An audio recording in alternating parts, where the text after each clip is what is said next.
Welcome back to the Home Studio Simplified channel. Today we are continuing our series in the Creating a Song Step-by-Step video series. This will be video 3 of that series. If you have not viewed video 1 or video 2, I would definitely recommend that you go back and do that now. There will be a link in the description to those. They will also be included on a playlist so that you can view them succinctly in order. And at the top right hand of your screen, even now, you will see a ticker to go back to video 2 if you have not viewed it as of yet. Alright, first things first, I want to go ahead and make mention of the fact that the Compression Simplified course that I offer as a paid course that's $37 is actually free right now on my channel. There will be a link in the description to go and view that as well. It's only going to be up for a limited amount of time. I had it set for 72 hours, but because it's got a lot of people that have viewed it, and there's been a lot of great feedback through email and comments below, I'm going to go ahead and leave that up a little bit longer. It's going to be an undisclosed, undetermined amount of time as of right now. But if you're struggling with compression and how to use compression, what compression can be used for, what your attack and release times need to be, I would definitely recommend going and checking that out. And by the way, in the upper right hand top of the screen now, there should be a ticker to go and view that if you would like to do that as well. So have the handy dandy notepad today so that we can kind of move along a little quicker. I do realize the last video was a little bit long, and so I'm going to try to speed this one up just a bit. So in the last one, we actually recorded the acoustic guitars for this song, and we went over checking for phase issues, and we did that by being able to zoom in and find those peaks and the valleys in the waveforms and find out if they were battling each other or if they were actually working harmoniously together. So now that we've dealt with phase issues, the next thing that we're going to be dealing with in this episode is going to be reverbs, and specifically reverb times, because when you deal with a mix, one thing that you will find that will clean your mixes up very quickly and make them sound more professional is first dealing with the phase issues. Well, obviously, let's back up. You have to record a very good source, so you have to start from the ground up, build a good foundation to get a good house. And so you want to record things in the best way possible, do mic shootouts, and we're going to talk a little bit about that here in a minute, but find out which mic would be the best for that particular setting or that particular song or your vocal or your guitar in your room. And it's going to be different from every person, so don't think that there's a Swiss Army knife that's just going to be pulled out on every single track no matter where you're at. So just do the work and get that really good source material right off the bat, and then the rest of it will be so much easier to mix and master later. So as of now though, let's check out these reverbs. I'm going to go ahead and take myself off the screen here because I'm using my hands a lot, so I don't want to hurt anybody. So you'll notice here that I've got quite a bit done from the previous video as well. So I actually made a plea that I wanted individuals to help me from the community here on YouTube and those of you who are viewing the video. When I made that plea, I realized, I can't really ask you guys for help if I don't have a set pattern as far as my production elements. And so we're going to be talking about production elements, the reverb times, and then vocal recording on this particular. Now this is still not completely mixed or mastered, so if you're coming along at this stage and you're like, this mix sounds terrible or this master sounds terrible, we're still in the beginning stages of this, so bear with me. Make sure as well that you're listening on headphones or studio monitors. It's going to be more beneficial for you to hear these fine-tune adjustments that we're going to be showing you in just a moment. So alright, so what are the production elements that we've got so far now that we've fleshed out some things? Well, I went back and I realized I did not like the bridge part that I had recorded. I could not get it to fit. I'm sure there's a way to do it, but honestly, I could not figure it out. I found out a workaround. So, and it's actually something that I do a lot in my own music that I don't know that a lot of other people do. So we'll go over that here in just a second. But basically what I did is I took out the bridge that I had recorded. I've left in the acoustic guitars, as you can see here. And what I've done is I've just shifted around some of these elements. And what I want you to see is, if I was to zoom out of this, you'll notice that it sort of goes from a smaller area here, and it kind of keeps building. The blocks keep getting bigger and bigger. Now most songs, typically speaking, most songs will do that. They will start out very sparsely populated with things, and then elements will be added into it. These elements I mean by different instruments, right and left side guitars, things of this nature. So some things that I've added since the last is I fleshed out a good electric lead line that I think just kind of helps it to flow. It gives it just a little something to ride underneath, especially the chorus. It sounds really good on the chorus area. And then I've added some electric guitars on the left and the right hand sides. And I'm going to go ahead and mute these vocals, and I'm going to show you kind of like where we're at right now without the vocals in the mix, just to kind of show you what's going on. So now this ambience right here, this is something I was just kind of messing around with. I may leave it in there. I kind of like it because we're talking about fall in the song, which you'll see here in a minute. But yeah, anyway, have a listen. It's going to get pretty loud, so bear with me.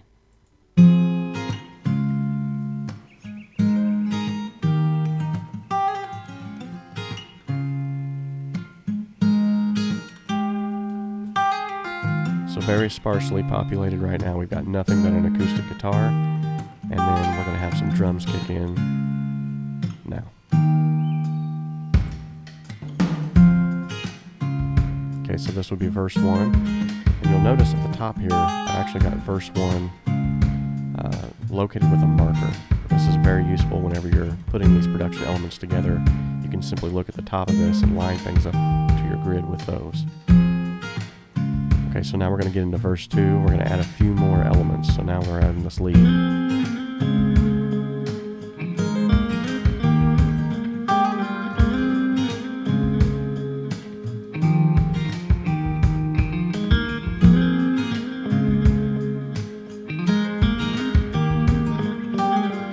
Okay, now we're coming up on the chorus. We're going to build even more out from that. So we're going to add some guitars on the left and right.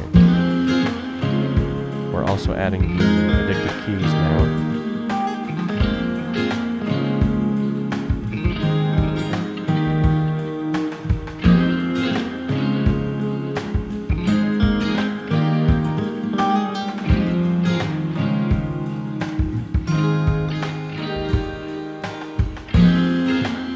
Okay, now this is sort of like a build into verse 3. It just gives them a chance to think about what the chorus said. Now we get to verse 3. Things cut out, but now a new instrument is added, which is this pad.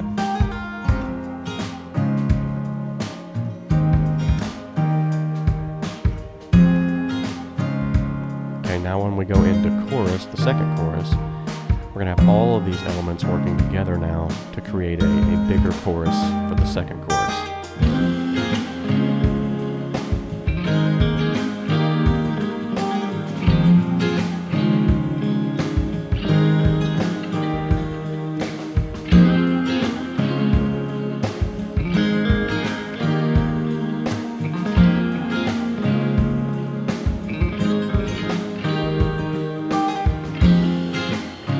Now this is where I'm going to be putting a guitar solo.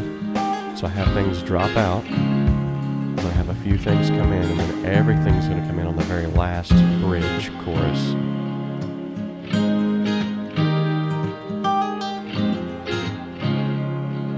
So here's the big,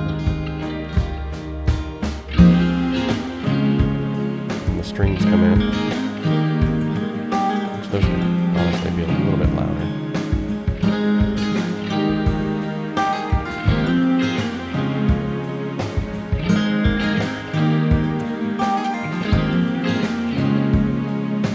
Okay, so essentially that's where we're at now. So we fleshed out a pretty good production element, a pretty good production, I should say, where we want things to be, what order of events. So we've got verse 1, verse 2, chorus, verse 3, chorus, solo, and bridge. And in this instance, the bridge is actually going to be a third chorus with the bridge sung over top of it. So that's how I created a workaround for trying to fit a bridge in there with chords that, to be honest, just didn't fit. The tempo was just not working right, just wasn't jiving. So you'll also notice that the drums actually sound a little bit different now. I fleshed out a little bit more elements on the drums as well. So I've created some change in there. There's more motion when it comes to the drums. If I was to zoom in on this right here, you would see that it's not just the metronome track pretty much that we used before. So there's builds. On the choruses, it went from a hi-hat to the ride. It went from the side click of the snare to the actual sort of like a tap. And then we actually go to an actual snare hit on the chorus. We got some builds in the solo area. So all of these things are just adding up to creating, building off of that foundation, which in this case was the acoustic guitars and this idea that we had. And so now we have these production elements that are in place, and we're getting to that point now where it's actually starting to culminate into a song. So let's talk about the reverb times before we get into the vocals. And the reason why this is so very important is because in the very first instance I had on these tracks here, loud sound. I always like to warn people before that, because otherwise it startles you to death and you spill your coffee all over yourself. Now you'll notice that the guitars don't sound tremendously different, but they sound different. They don't sound washed out. They sound more natural. Now, the way that I did that was in this template that I've created, which thank you to the individuals who have come over to the eBay and have bought the template off of me since the last video. I really appreciate that. It helps to support the channel. So basically, in this template, I've got these preloaded reverbs that we talked about in the last video. But those reverb times are set just sort of willy-nilly. Now, whenever I start a project and I record a project, I'm going to use those willy-nilly settings to get that idea there. And Willie Nelson is going to sue me for using this probably willy-nilly all the time. But in a sense, what I'm doing is using that as a springboard. I'm not going to stick with that just because that's on a template. What I'm going to do is I'm going to take the BPMs of the song. You might want to get a notepad out, by the way, and write this down. So I'm going to take the BPMs of the song. In this case, it's 85 BPMs, okay? And actually, I might be able to just go ahead and pull up a calculator here. Okay, so check this calculator out. Hey, it's a calci. Okay, so the song is 85 beats per minute.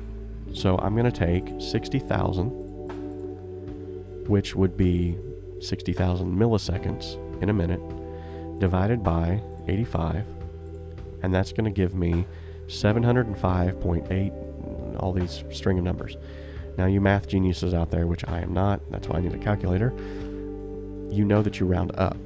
So 706 milliseconds, according to this, is going to be my ideal reverb time, which is going to allow the guitar's reverbs to sort of go in time. Now, hopefully I can show you what I mean by this. You can do this with delay times as well. It'll greatly help in your delay times. But let's go ahead and solo this reverb short room. And I'll just go up here and let's just use this one track here. That'll make it a little bit easier. So as of right now, we're just going to be hearing only the reverb short room. I hope anyway.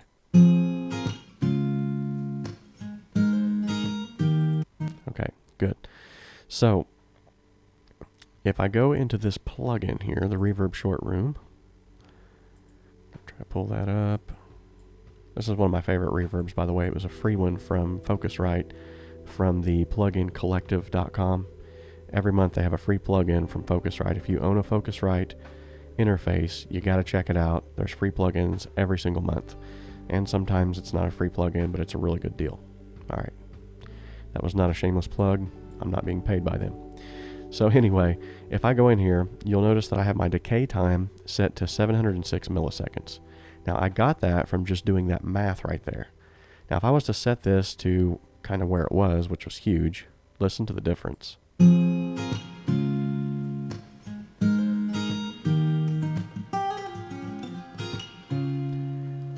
Which, sounds pretty cool, but honestly, in a dense mix where you've got a lot of reverb going on, it's going to start getting washed out, and everything is going to start sounding washed out. So, case in point, let me put this back in. Let's listen to all these guitars together now with that 706 not in there.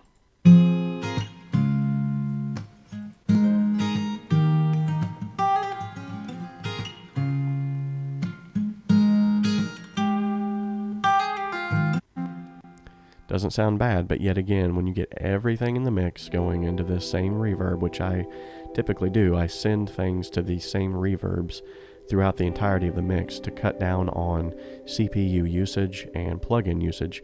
Just makes things a lot more streamlined. All of a sudden, you have this huge washed out mix that you can't seem to get the low end right, you can't seem to get your highs right, your mids are fighting each other, and you're not sure why. Well, you've got crazy reverb times battling each other, and you've got frequencies that are phasing with one another. You've got all kinds of incoherent ramblings from your audio going on. So in order to tame this, you just simply put this at something that is feasible to your BPMs. And what this does, no, that was supposed to be point. Like I said, I'm not a math genius. 0.706. There we go. When you put this back to where it needs to be, you get things that sound more in time, because now that reverb is going to fade out with your BPMs. So the reverb time is going to be on time with your song.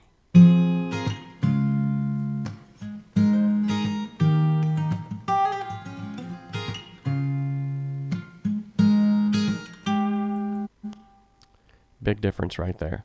Now, yet again, it's subtle, but when everything comes in and it's all being added under that, it's going to be a big difference. So, like I said, get a pen and paper, write that down, take that equation with you. That's going to be a big game changer for you in your mixes, because getting correct reverb times is huge. It's very huge. It's almost as important as phase, because essentially it will help to your phase issues as well. All right, so now let's move on to the next element of this. So having got those reverb times in check, everything started to sound a little bit better. I went ahead and laid down a vocal track. Now this time, I went ahead and laid down like a real vocal track, because I had pretty much the production elements laid out. I thought, why not go ahead and do that? Now, there's different ways that you can do this. I essentially took 3 of the microphones that I have that I feel like work well in my voice.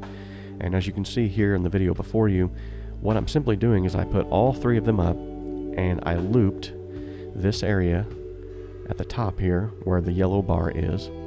And by looping that, I just simply sang the same phrase with the same 3 microphones, put them all up, recorded every one of them, and sort of the same spot.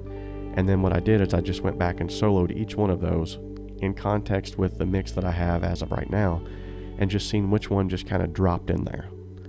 And by doing that, I was able to say, okay, and I was actually kind of surprised it wasn't the microphone I thought it would be. Typically, I use the MXL V67G on my vocals on nearly every song, just it seems to always fit well. For this particular song, however, it did not. So it actually came to the point of me using, where's that? There it is. Yeah. So these are the 3 microphones that I used. There's the V67G in the background. He's hanging out. The SM7B, which I'm talking on right now, my broadcast microphone, and the Rode NT1A, which is a new microphone I just got in trade for mixing a young man here in Seymour. And I have to say, I was not expecting the Rode to win, but it did.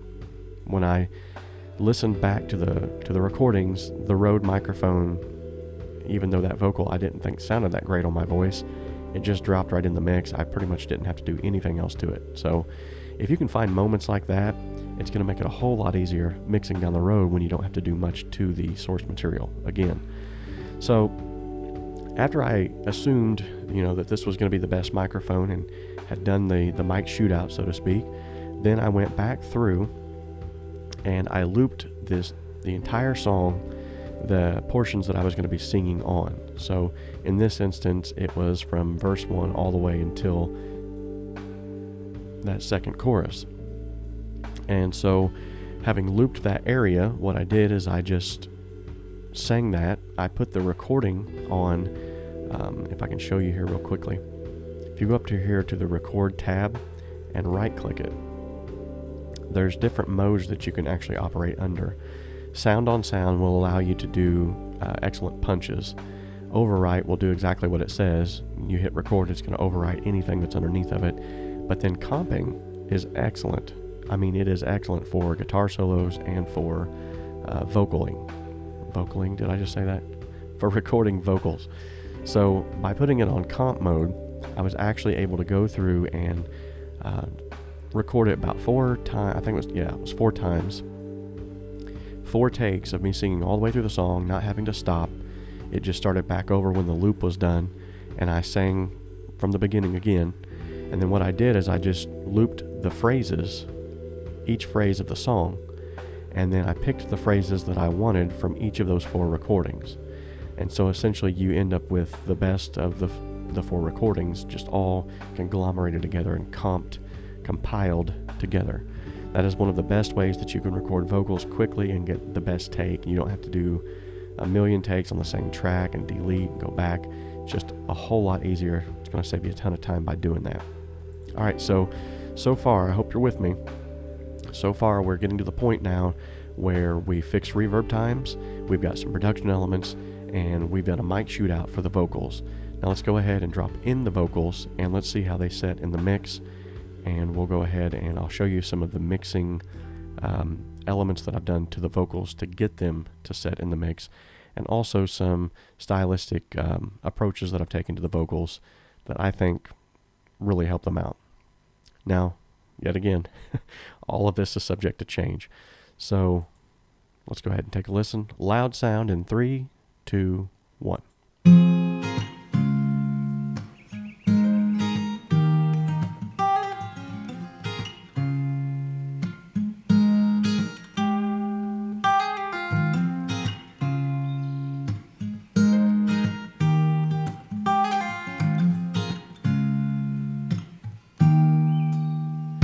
Tried to run when my legs were too weak, and I've tried to fight when there was no fight left in me. I've tried to hide, but you know I'm no good at hide and seek, 'cause I give myself away every time I hear you speak.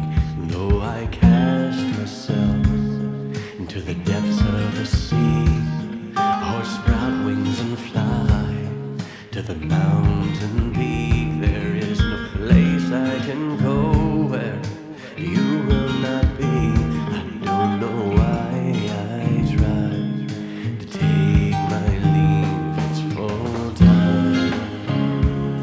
It's full time in my soul. It's full time. It's cyclical. It's full time. It's seasonal, it's full time in the depths of my soul. Okay. So you can kind of see where it's going now, and hopefully you're starting to see this as actually it's coming together. Let's talk about some stylistic choices that I've made on this particular vocal. Now this looks like a lot, but honestly it's not. It's just a bunch of sends to plugins that I've already got on buses. So just like the guitar tracks, I've got a little bit of my vocals going to the short room, a little bit to the medium plate, and I have a whole lot going to the long haul. And I'm going to go ahead and solo these vocals. Now you'll notice also that I have it going to a delay. Now on this particular delay, however, which is located here, you'll notice I have a de-esser before the delay, and even before the de-esser, I have a compressor. Try to say that 3 times fast. De-esser before the compressor.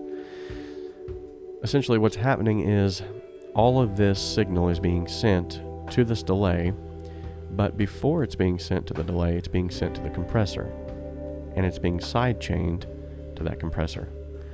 Now, this is what in the Compression Simplified course I cover this briefly about sidechain compression, but this is actually sidechain delay. A lot of people do this with not only delays, but reverbs. You can do this with pretty much anything. Just put a compressor in front of it and send something to it, and suddenly you have the ability to duck, and to allow it to breathe. So I'm going to show you what it sounds like without the Sidechain compressor, and then I'm going to show you with. So let's go ahead and take it out of the mix.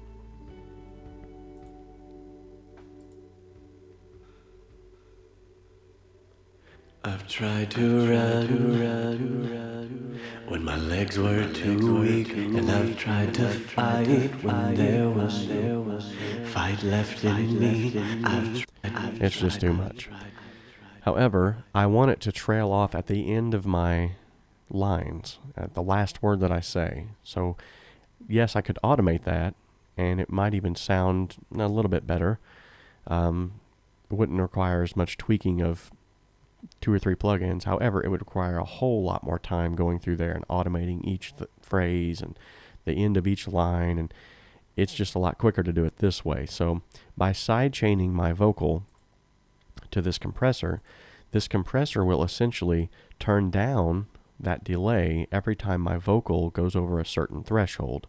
And then I set my release point that will allow that delay to come back up slowly at the end of my phrase. Take a listen now. I've tried to run when my legs were too weak, and I've tried to fight when there was no fight left in me. I've tried to hide, but you know I'm no good at hide and seek, 'cause I give myself away every time I hear you speak. Though I cast myself into the depths of the sea, or sprout wings. Okay, so as you can see, you can sort of get in this song and dance with it and figure out, okay, what's the correct threshold, what's the correct release time to allow this to do exactly what I want. Now, just by listening to that, you'll notice I turned the threshold down a little bit, which essentially is going to turn that delay down while I'm singing more, and the release I brought down a little bit, which would allow it to come up more whenever my phrase was done. So it's kind of like a song and a dance. You just got to kind of play around with it until they begin to tango together the way that they're supposed to. So now, when we put that in the mix, I've tried to run when my legs were too weak, and I've tried to fight when there was no fight left in me. I've tried to hide, but you know I'm no good at hide and seek, 'cause I give my... So it's subtle, but it's something I think that really adds to it. So by going into these reverbs and then going into the delay, it all just sort of adds this width and this breadth to the vocal that I think is really going to make it stand out. You'll notice also that I have a limiter on my vocal. I almost always do this because a vocal needs to be up front, and I want to hear the throatiness. I want to hear everything in that vocal. I mean, it's one of the most important elements of the mix, so I want everything to be heard, including, sometimes to my bane, including the mess-ups, but that's where you get that raw nature of a song. And there's always, the ability with digital studios to go back and to re-record things and to fix some things. Please do not ever think that the solution is fix it in the mix, but at the same time, there are elements where, in the day and age which we live, which you can essentially do that with some ease. So that's just what I've done on the vocals. Just real quickly on the guitars, because I haven't covered this as of yet, I'm using the Drummer compressor. It's one of my favorite compressors ever. When I got this thing, it was just absolutely amazing. I put it on everything, and I still do. It sounds absolutely amazing. Yet again, not a paid-for promotion. They're not paying me to say this. It's just an awesome plugin. If you have a chance to get it, please get it. These settings are just absolutely amazing, and you don't have to use much of it. And I can't even. You'll have to just get it. Go out and get it. Okay, so other than that, that's really all that I'm doing. A little bit of compression going on the guitars, which we covered earlier. And what I did on this here is I just slapped on the Renaissance Axe Mono.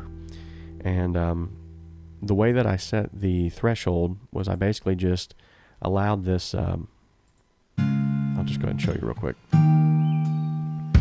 tried to run when my legs were too weak, and I've tried to fight when there was. Okay, so what I did here is I set the threshold to where it's just barely tapping those points in the guitar where it's getting a little bit too loud, and then this compressor will turn it back down. And then I've put in the makeup gain, or actually turn the gain down a little bit so that it would compensate for the loudness. So it would kind of even it out, make it sound a little bit more natural. Now, the attack settings on this guitar, yet again, I cover this in the Compression Simplified course. If you haven't checked it out, you need to go check it out while it's still free and up on the channel. But basically, the attack will allow me to control the roominess of that guitar and or the attack of the guitar. So those clackety clacks of the guitar, that's going to be the quick where the pick is plucking the string very quickly. So if I wanted to get rid of that, or at least minimize it, I would set my attack to a faster time. However, in this instance, because it's a mic'd guitar and it's over my shoulder and it's in a room, I want to record, or actually I want to attack the roomy noises. So if I set the attack later, it's going to allow those transients to go through, but then attack the room noise and turn it down. Does that make sense? I hope it does. So if all of that was kind of like over your head, please go watch the Compression Simplified course. It explains a whole lot more in depth on that. However, you can see that we have shaped a song now. We've got some production elements, and I think honestly now with what we have, we're at a good point that if you do want to go ahead and jump on board and say, hey, I want to help by laying down a bass track. I want to help by, I've got some killer drums that I can record. Or maybe you are a string player. Maybe you are a piano player, and I would greatly welcome anybody who can play keys to jump in and help out. If you're a guitar player, maybe you hear a guitar part in there that I don't hear right now. Jump on in. And especially if there's a female backup singer that you have in your family, or you yourself are one, I would absolutely love to get a female vocal in this. I think it would sound awesome. So guys, I hope all of this has been very informative.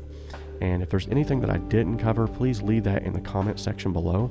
I would definitely love to try and cover everything I possibly can in these videos, because I know that there's a lot that as you get rolling on these, that because you've done it for so many years, that you just kind of overlook things that a new person that's coming along might be like, oh, I have this question, and you automatically assume that they know that. So I don't want to get to that point. If you have a question at any time in these videos, please drop it in the comment section below. I answer every single comment. You can look back through all of my comments, and there may have been one or two that I might have missed, but I have answered every single comment to the best of my ability. So if you have any questions, like I said, go ahead and throw that down in the comment section below. And hey, while you're here, go ahead and subscribe. I mean, this is the third video of an awesome series that's going to help you in your mixing journey to get to a place where you need to be. And there's also a ton of other cool videos on here. I also have a podcast I upload videos from the podcast onto here as well. And there's some great interviews that we got going on there.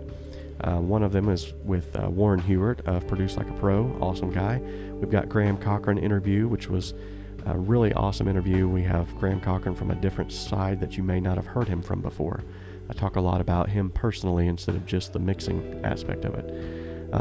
I actually have a podcast episode where I talk to an individual who, Ethan Weiner, who is of realtraps.com, and we talk about room acoustics. So there's all kinds of really cool stuff on this channel just for you. So like I said, subscribe, hit that bell icon so that every time I upload a video, you'll be the first to know. And until next time, guys, you all have a blessed day and have a wonderful, wonderful time mixing your songs in your home studio. God bless. I'll talk to you later.